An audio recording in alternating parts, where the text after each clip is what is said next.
may paru-paro sa bahay na itim eh. Sa bahay din, nung nagalo pa din ako dyan. Nung nagasulo ako dyan yun, nung nagakuan ako, nagahukay ako nung lukaran. Nakahiga ba ako, nasa ilong ko na nakahapon sa dulo. Nagaginag ko na. Naganilaro ako na. Hindi ba naalis? Inagayong ko. Inagayong ko. Nahapon pa sa daliri ko. Sabi ko, wah, sino ka baga? Parang hindi ka maparo-paro ng bata, parang matanda. Sabi ko si Papa. Basta 2 araw ako dyan nagpukay, pa nakahiga na ako doon sa nahigaan ko. Sa una naman kami nagbalik doon. Bago si ano ay, asawa ni Luding. Asawa Luding. Asawa Luding nandito sa ganito.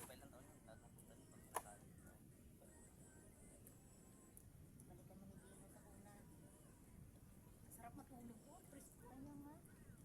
Una na ito. Nag-ano na kami dito sa kami. Makatak yung 4 ko. Ano na bagay? Ay, doon ka na kita ka ni Romeo. Patuno. Sabi niya, pang yun ang Hello. Ay, ono ni Bibing. Oo. Pero ang kamatayan niya, August 26. Romeo. Sabi ni Lola sa akin, sabi ko sa mga anak ko, pagka ko naman, huwag na nila akong nilagay niya yung babaan. Ipalagay na lang nila yung moto ko sa sako. Dito na lang siya ilagay sa lumas. Walang rinyo-rinyo. Inisuan na. Oo. Ayos pa. Hindi pa pala nga. Maganda pa nga doon sa luma. Hindi mo si mama nag-intindi po nung Wala living. rinyo-rinyo. Hindi mo siya nag-intindi nung ilibing na ng linggo. Sabado, nagkapinroblemo. Wala pa daw. Ipatong na lang baga kung may mapapatungan. Gayon. Kung halimbawa mo bubutas ba, ba't ipatong mo? Kasi papa hindi marinig yung pagkatapit man. Oo, apa ko. Gawa pa yun. Nasabihin na lang natin na punin na lang. Pwede man yan. Ilipat. Pwede yun. At aagawan siya ng ano sa ibabaw. Sarap ng kanin niya. Ang sipag pala niya kumain ng biskwit. Uy, kawiloy! Salamat. Pintos mga idol.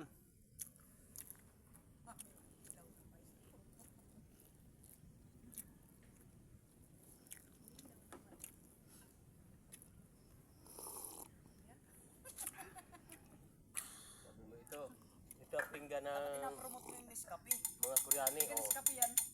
Nescafe yan yung itim. Oh, kape ka namin na Nescafe. Paano yung tunay na sarap ng Nescafe? Yung hindi ka may emosyon pang higop mo. Yung Nescafe dyan, baka naman.